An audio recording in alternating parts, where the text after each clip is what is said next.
அறிவார்ந்த தமிழ் சமூக மக்களுக்கு என் பணிவான வணக்கங்கள். புத்த பூர்ணிமா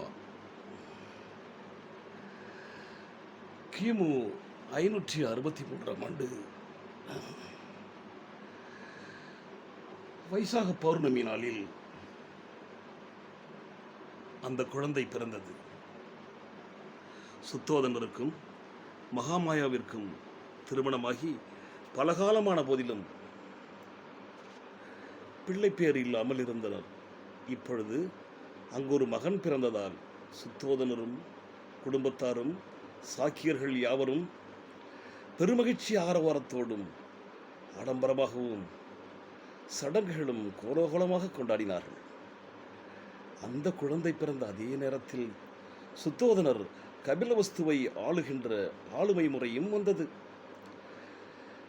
அதனால் அவர் ராஜா என்னும் பட்டத்திற்கு உரியவராய் இருந்தார்.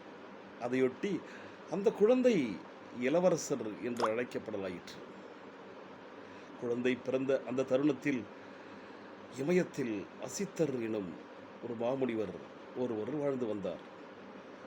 வானில் சஞ்சரித்த வானவர்கள் புத்தர் என்று உறக்க கூவி சொன்னதை எதிரொலியாக அசித்தர் கேட்டார்.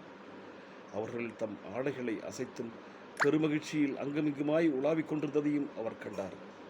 தம் கூறிய கண்களால் ஜம்புதீபம் முழுவதும் துருவி ஆய்ந்து சுத்தோதனரின் இல்லத்தில் ஓர் மாபெரும் அறிவொளி வீசும் குழந்தை ஒன்று பிறந்திருப்பதையும் அந்த குழந்தையின் பிறப்பே பெருமகிழ்ச்சிக்கும் பரபரப்புக்கும் காரணம் என்றும் அசித்தர் அறிவித்தார்.